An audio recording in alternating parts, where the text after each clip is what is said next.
now it's time to talk a little bit about business. और business क्यों? क्योंकि पाकिस्तान जा रहा है एक tech friendly future की तरफ. On one side we've got China, on the other side there is investment opportunities that are open to foreign direct investment as well, जिसका direct असर हमारी अपनी market पे भी होता है.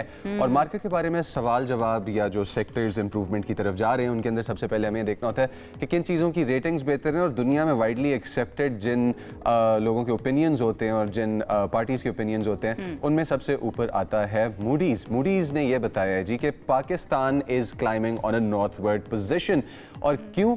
क्योंकि मुस्बत से मुस्तहकम की तरफ का सफ़र है कि जो पाकिस्तान ने तय किया है. और इस रिपोर्ट के मुताबिक पाकिस्तान के माशी हालात में एक ज़बरदस्त किस्म का अपवर्ड जंप नज़र आया है और ये जंप किस तरह से मार्केट ट्रेंड्स में ट्रांसलेट करेगा, इस चीज़ को डिस्कस करने के लिए हमारे साथ इन्वेस्टमेंट एनालिस्ट. जब आप बात करते हैं ना कि hitting the nail on the head, तो इन्वेस्टमेंट्स को और बिजनेस को इन्वेस्टमेंट एनालिस्ट से बेहतर कोई नहीं जानता. उससे पहले एक आम इंसान से बेहतर भी कोई जानता है. अगर मौशी सूरत हाल बेहतर हो रही हो, आपकी जिंदगी के अंदर बेहतरी आई है पिछले 6 महीने की बात कर लें, साल की बात कर लें, अगर हम आज मेरा दूसरा शो है आपके साथ, तो मैं जिंदगी को बेहतर कंसीडर करूंगा. आम करके ना मुझे आपका जवाब मिल चुका है. लेकिन अगर हम लार्जर पर्सपेक्टिव के अंदर इसको देखें, लार्जर स्केल के ऊपर हम देखें, तो कहा ये जा रहा है, और ये हम नहीं कह रहे हैं, ये बड़ी बड़ी क्रेडिट रेटिंग एजेंसीज कह रही हैं कि पाकिस्तान की सिचुएशन या पाकिस्तान के मौशी हालात बेहतर हो रहे हैं.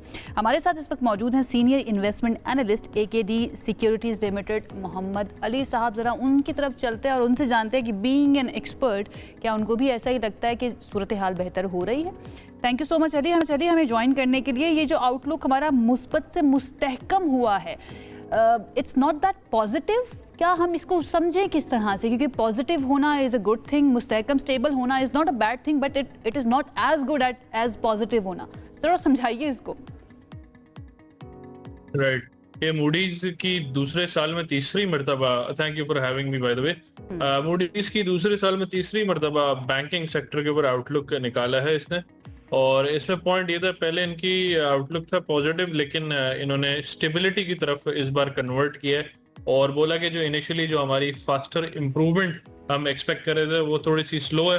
इकोनॉमी रिकवर कर रही है स्लोली और रिस्क बड़े नहीं है. उन्होंने कोई रिस्क आते हुए नहीं बोला, लेकिन कम भी नहीं हुए. तो इनका पॉइंट ये था.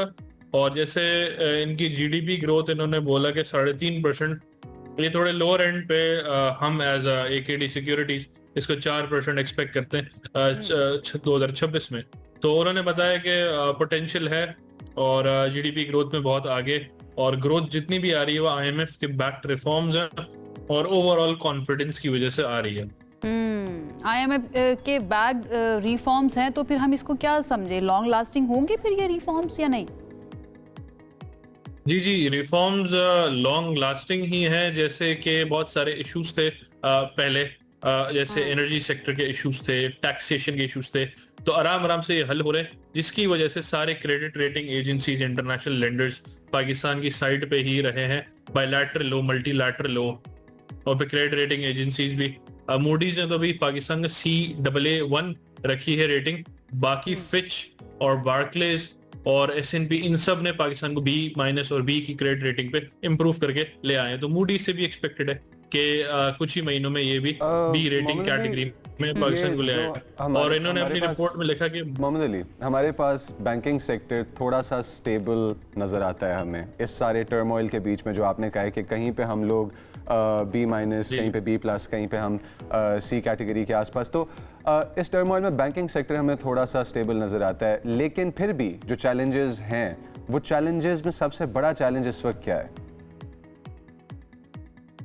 अच्छा, बैंकिंग सेक्टर का चैलेंज ये है कि इन्होंने भी मूडीज ने भी अपनी रिपोर्ट में यही कहा कि पाकिस्तान की बैंक्स, इन्होंने टॉप 5 बैंक्स देखे, उसमें HBL, नेशनल बैंक, निज़ाम, UBL और 5वां बैंक भी कोई है.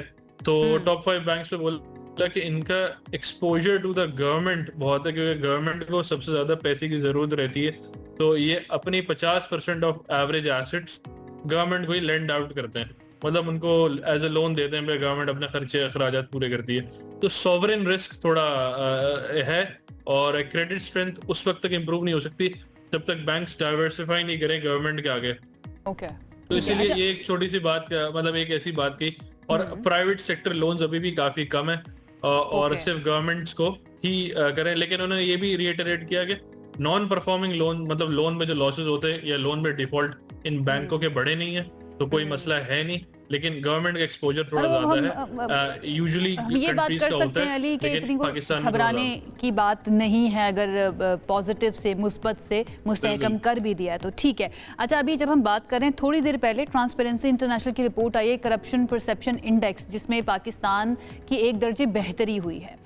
इस तरह की जब भी रिपोर्ट्स आती हैं जिसमें पाकिस्तान के बारे में परसेप्शन, स्पेशली करप्शन के बारे में थोड़ा सा बेहतरी की तरफ दिखाया हो, ये पाकिस्तान के लिए ओवरऑल, पाकिस्तानी इन्वेस्टर्स के लिए इसका क्या मतलब होता है या कितना उसको हेल्प आउट करते हैं? और इंटरनेशनली जब हम इन्वेस्टमेंट की बात करते हैं, ओवरसीज इन्वेस्टर्स की बात करते हैं, वो कितना ज़्यादा मैटर करता है? इसमें बहुत सारी चीज़ें होती हैं, लेकिन अभी भी काफ़ी लोअर जी। करप्शन परसेप्शन इंडेक्स मतलब 180 पॉइंट स्कोर से का होता है। पाकिस्तान तकरीबन 135 पे, if I am not wrong, तो इम्प्रूवमेंट से आए 140-42 से ऊपर आया पाकिस्तान।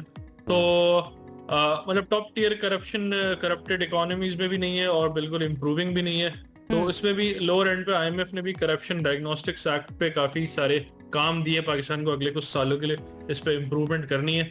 तो इम्प्रूवमेंट जुडिशल प्रैक्टिसेस पे आईएमएफ ने स्पेसिफिकली कहा था। फिर इंस्टीट्यूशंस जो है गवर्नमेंट के, उनकी अकाउंटेबिलिटी बढ़ाई जाए और फिर डिजिटलाइजेशन के थ्रू ये सब करा जाए। और बहुत सारे मतलब फाइनेंशियल मैनेजमेंट हुकूमत अपनी अच्छी करे, करप्शन में जितना स्पीड मनी में पैसा जाया होता है वो इम्प्रूव हो। इस रिपोर्ट का मोहम्मद अली क्रेडिट लेंडर्स के लिए क्या मतलब है? क्रेडिट लेंडर्स के लिए, आई एम सॉरी व्हाट, किस हिसाब से? इस रिपोर्ट का और इस सिनेरियो का क्रेडिट लेंडर्स के लिए, बोरोअर्स के लिए क्या मतलब है? What significance does this report hold for that sector?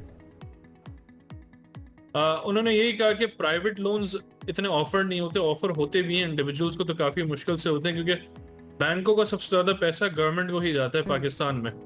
तो जैसे जैसे इंटरेस्ट रेट कम होता है पाकिस्तान में, तो obviously credit to the private sector भी ग्रो होगा, और हुकूमत जैसे अपना खुद का टैक्स रेवेन्यू बढ़ाती है तो बैंकों से लेना कम करेगी। तो उनका आउटलुक ऐसा है। तो देखते हैं कि आगे जाके loans to the private sector जब होते हैं तो इकोनॉमी भी ग्रो होती है, बिजनेस एक्टिविटी होती है, लोग पे स्पेंडिंग ज्यादा करते हैं। तो उनका आउटलुक ऐसा है कि फ्यूचर इज पॉजिटिव, लेकिन अभी भी स्टेबिलिटी की तरफ है, इतनी शार्पली इंप्रूविंग नहीं है। ऑलराइट, स्टेबिलिटी इज गुड, हम ये कह सकते हैं। इन द एंड अली, सिर्फ ये बता दीजिए, आज के दिन जो भी इन्वेस्टर्स हैं जो इन्वेस्ट करना चाहते हैं स्टॉक्स के अंदर, कौन कौन से स्टॉक्स बेहतर हैं आज के दिन के लिए? जी, 2 दिन की मंदी के बाद, मतलब इतनी ज्यादा मंदी नहीं हुई थी, 3000 और 1500 पॉइंट के बाद जुम्मे और पीर के दिन। तो आज हम एक्सपेक्ट करते हैं, वैसे अभी 600 पॉइंट ऊपर है। तो ऑयल एंड गैस और बैंक्स में रहने चाहिए, इनमें कोई मसला नहीं। इनमें डिप आए थे तो इसी को वापस रिकवरी में आना चाहिए। Alright, thank you so much Ali. हमारे साथ मौजूद है सीनियर इन्वेस्टमेंट एनालिस्ट AKD, जो कि हमें बता रहे थे ईशत की सेहत से मुताल्लिक कि वो किस तरफ जा रही है।